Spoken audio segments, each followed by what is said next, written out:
नमस्कार दोस्तों, स्वागत है आपका ए टू जेड स्टोरीज अद्भुत ऑफिशियल पर।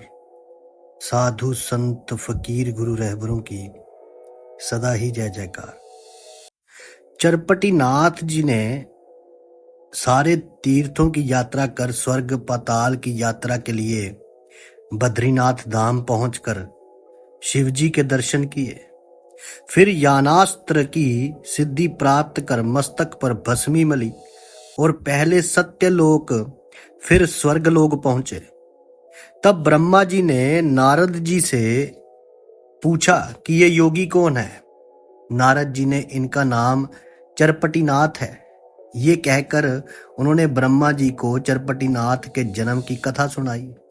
तो ब्रह्मा जी ने नारद जी से चरपटीनाथ का सत्यलोक में आने का कारण पूछा।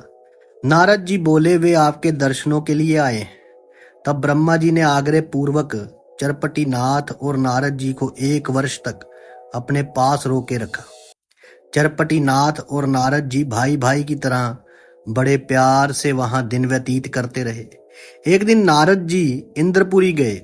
वहां इंद्र ने धीरे से नारद जी से कहा, आइए कली के मुनि।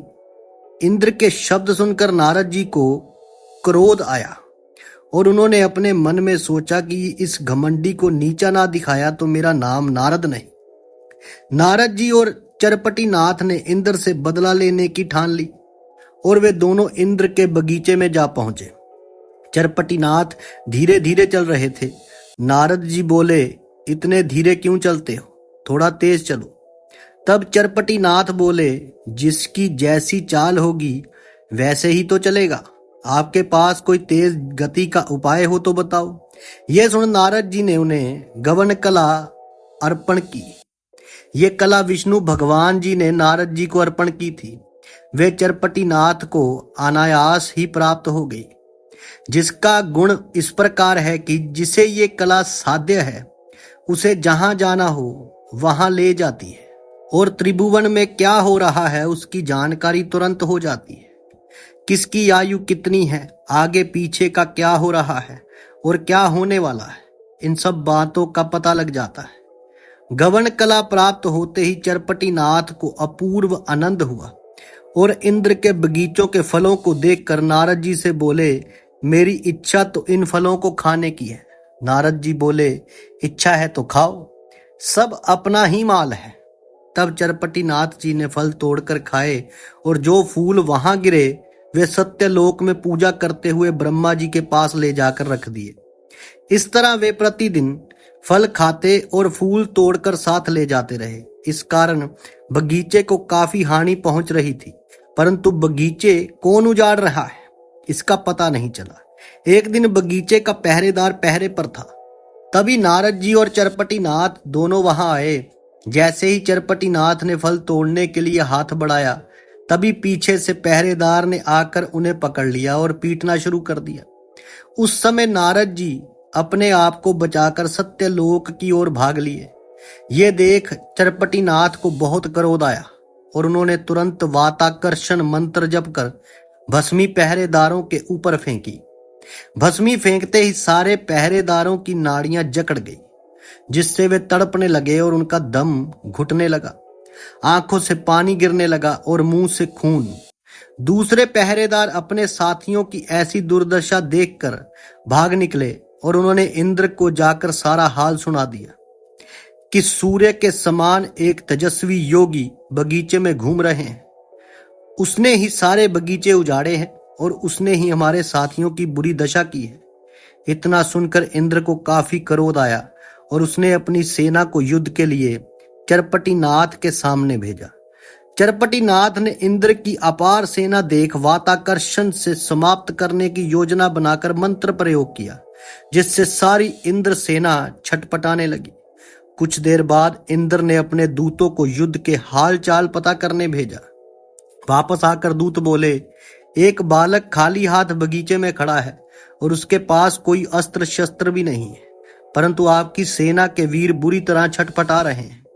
आप वहां हरगिज मत जाना।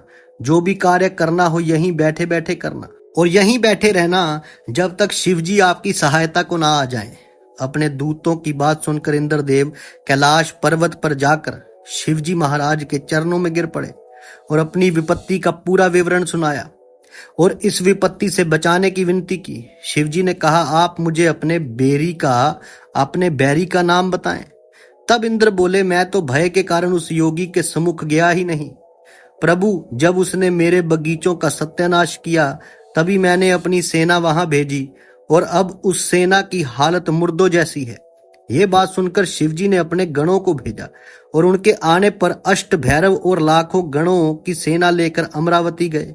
तब चरपटी नाथ ने वाताकर्षण मंत्र जप कर भस्मी फेंकी तो शिवजी सहित सारी सेना की वही गति हो जो इंद्र की सेना की हुई थी। अब ये देखकर नारद जी को बहुत हंसी आई और उन्होंने अपने मन में बहुत आनंद मनाया। शिव दूतों ने जब ये समाचार विष्णु भगवान को सुनाया तो विष्णु भगवान स्वयं अमरावती आए और सेना सहित शिवजी को मूर्छित देखकर उन्होंने सुदर्शन चक्र छोड़ा और देवों को युद्ध करने की आज्ञा दी। विष्णु भगवान को युद्ध में आया देख चरपटी नाथ ने मोहनास्त्र की योजना सुदर्शन चक्र पर की और वाताकर्षण मंत्र की भस्मी फेंकते ही विष्णु दूतों की भी वही दशा हुई जो शिवगणों की हुई थी। तब विष्णु जी ने क्रोध में भरकर सुदर्शन चक्र छोड़ा जो चरपटी नाथ के आगे आते ही मोहनास्त्र की तरह ही बेकार साबित हुआ। चरपटी नाथ का पिपलायन नारायण का अवतार होने के कारण विष्णु जी ने उन्हें नमस्कार किया। चरपटी नाथ के हाथ में सुदर्शन चक्र आते ही विष्णु दिखाई देने लगे। तब विष्णु जी को बहुत आश्चर्य हुआ। जब वे चरपटी नाथ के पास आने लगे तो उसने वाताकर्षण की योजना की जिससे विष्णु जी भी मूर्छित होकर गिर पड़े और चरपटी नाथ ने उनकी गदा, चक्र, मुकुट, शंख सभी अपने कब्जे में कर लिया। फिर उसने शिवजी के डमरू, कमंडल और कानों की मुद्रा भी ले ली। वे अपने पिता ब्रह्मा के सम्मुख जा पहुंचे। जब ब्रह्मा जी ने चरपटी नाथ के पास शिवजी और विष्णु जी के सब श्रृंगार देखे तो वे बड़े भयभीत हो गए और समझ गए कि जरूर कोई गड़बड़ घोटाला है। तब उन्होंने चरपटी नाथ से बड़े प्रेम पूर्वक कहा, बेटा, विष्णु जी मेरे पिता हैं, इसलिए वे तेरे दादाजी हुए और शिव जी हम दोनों के आराध्य देव तथा सारे जग के विधाता हैं। अगर इन दोनों की मृत्यु हो गई तो सारा ब्रह्मांड निराशित हो जाएगा, फिर किसी के करे धरे से कुछ नहीं होगा। इसलिए तू शीघ्र ही जाकर उन्हें होश में ला, नहीं तो मुझे भी मार डाल। ब्रह्मा जी की बात सुनकर चरपटी नाथ बोले, पिताजी आप चिंता न करें, मैं अभी अमरावती जाकर दोनों को होश में लाता हूं, जहां इंद्र सहित सारी सेना पड़ी हुई है। ब्रह्मा जी को साथ लेकर चरपटी नाथ अमरावती गए। वहां पहुंचकर ब्रह्मा जी ने चरपटी नाथ से भगवान विष्णु और शिव जी को शीघ्र होश में लाने को कहा। तब चरपटी नाथ जी ने अपनी माया समेट ली और वाताकर्षण निकाल लिया। तब ब्रह्मा जी ने चरपटी नाथ जी को शिव जी के कदमों में डाला और उसके जन्म की सारी कथा सुनाई और उनकी और विष्णु जी की सारी वस्तुएं वापस करवाई। तब नारद जी अपनी वीणा बजाते हुए इंद्र के पास पहुंचे और उन्हें बताया कि तुमने जो मेरी हंसी उड़ाई थी उसी कारण ये संकट तुम पर आया था। आपने कल ही कहा था ना मुझे, और मेरे कल लगाने से ही ये बेकली आई थी। अब किसी संत की हंसी मत उड़ाना। नारद जी की वार्ता सुन इंद्रदेव शर्मिंदा हुए और हाथ जोड़कर नारद जी की पूजा अर्चना की और अपनी भूल की क्षमा मांगी। बाद में ब्रह्मा जी ने चरपटी नाथ जी को एक पर्वत पर ले जाकर मणिकार्णिका में स्नान कराया। फिर काफी समय तक उन्हें ब्रह्मलोक में अपने पास रोके रखा। उसके बाद पृथ्वी के कुछ खास तीर्थ पर चरपटी नाथ जी पाताल घूमकर राजा बलि के महल में पहुंचे। वहां उनका खूब आदर सत्कार हुआ। फिर वे मृत्यु लोक में लौट आए। तब इंद्र अपनी दुर्दशा के कारण बहुत दुखी था। वे अपमान की आग से बेचैन था। उसने चरपटी नाथ के प्रताप का वर्णन बृहस्पति जी से किया कि एक छोटी सी उम्र का बालक बड़ा ही तेजस्वी है। उसने हरिहर के प्राणों को भी हरने की कोशिश की। ऐसी सामर्थ मैंने आज तक किसी में नहीं देखी। इन नाथ पंथियों को इस विद्या की प्राप्ति कैसे हुई? किसी भी देव दानव को इसका रहस्य मालूम नहीं है। हमें भी वाताकर्षण विद्या प्राप्त हो ऐसी युक्ति करनी चाहिए।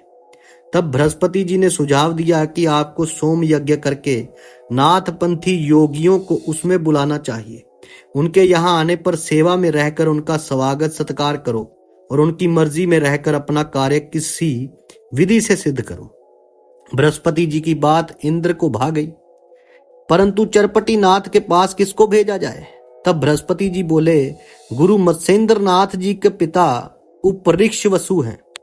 जब मत्स्येंद्र नाथ जी यहाँ आए थे तो भली प्रकार उनका आदर सत्कार हुआ था। इंद्रदेव ने वसु को बुलाकर सोम यज्ञ करने की इच्छा प्रकट की और अपना विमान नाथों को लाने के लिए भेजा। तब वसु बद्रिक आश्रम पहुंचकर मत्स्येंद्र नाथ जी से मिले। फिर गुरु गोरखनाथ जी, धर्मनाथ जी, चुरंगीनाथ जी, कानीफा नाथ जी, गोपीचंद जी, जलंधर नाथ जी जो वहां उपस्थित थे, उन्हें सोम यज्ञ में चलने को कहा। तब गुरु मत्स्येंद्र नाथ जी ने उठकर अपना मस्तक वसु के चरणों में रखा। वसु ने सबको इंद्र का संदेश सुनाया और कहा कि उपदेश देने के लिए 9 नाथों को अमरावती बुलाया है और आप लोगों के लिए अपना विमान भेजा है। उसके बाद गोड़ बंगाले की हैलापटन नगरी में जाकर मैनावंती को, वडवाल गांव से नागनाथ को, गोमती के तट से भरथरी को और विट गांव से रेवननाथ को लिया। इस तरह 84 सिद्ध और 9 नाथ विमान में बैठकर अमरावती पधारे। उनका विमान आते ही इंद्र ने उठकर सबका स्वागत किया और हाथ जोड़कर नम्रता पूर्वक सबके चरण छुए।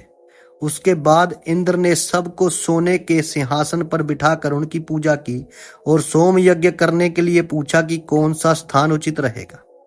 तब गुरु मत्स्येंद्र नाथ जी और बृहस्पति जी ने सोच विचार कर बताया कि संगल द्वीप प्रांत में जो अटव्य वन है, वहां शीतल छाया और पानी का अति उत्तम प्रबंध है, इसलिए वे स्थान यज्ञ के लिए अति उत्तम है।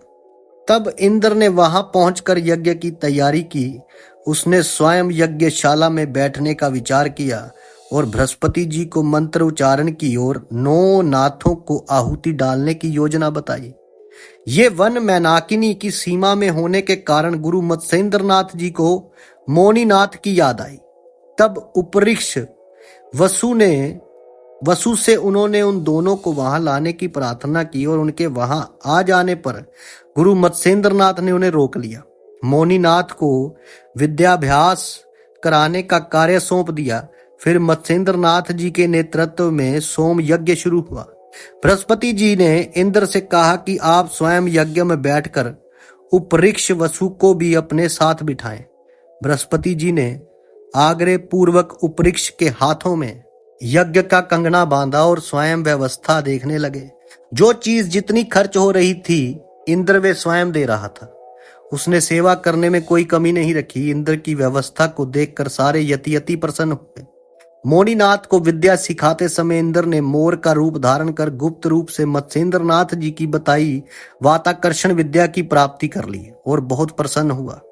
सोम यज्ञ 1 वर्ष तक चला, जब तक गुरु मत्स्येंद्र नाथ जी विद्या पढ़ाते रहे। यज्ञ संपूर्ण होने पर मत्स्येंद्र नाथ अग्रह पूजा के लिए बैठे। यथा योग्य पूजन होने पर इंद्र ने दूसरे नाथों को भी पूजा और वस्त्र तथा आभूषण देकर उनका सम्मान किया।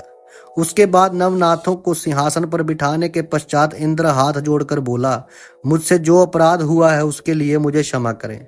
वे अपराध ये है कि जब मत्स्येंद्र नाथ मोनीनाथ को वाताकर्षण विद्या सिखा रहे थे तो वे विद्या मैंने भी चोरी से सीख ली। कृपया कर अब मुझे वरदान देकर कृतार्थ करें।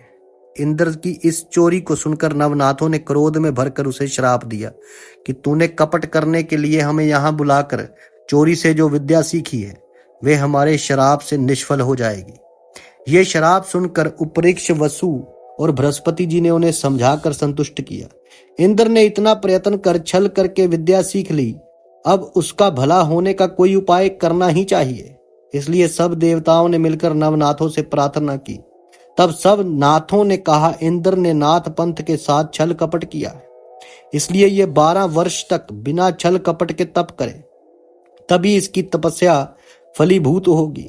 ऐसा श्राप देकर वे विमानरूढ़ हुए और धरती पर उतरकर तीर्थ यात्रा करने लगे। वे मैनाकिनी से पूछकर मोनीनाथ को भी अपने साथ ले गए और मैनावंती को हैलापटन पहुंचाया।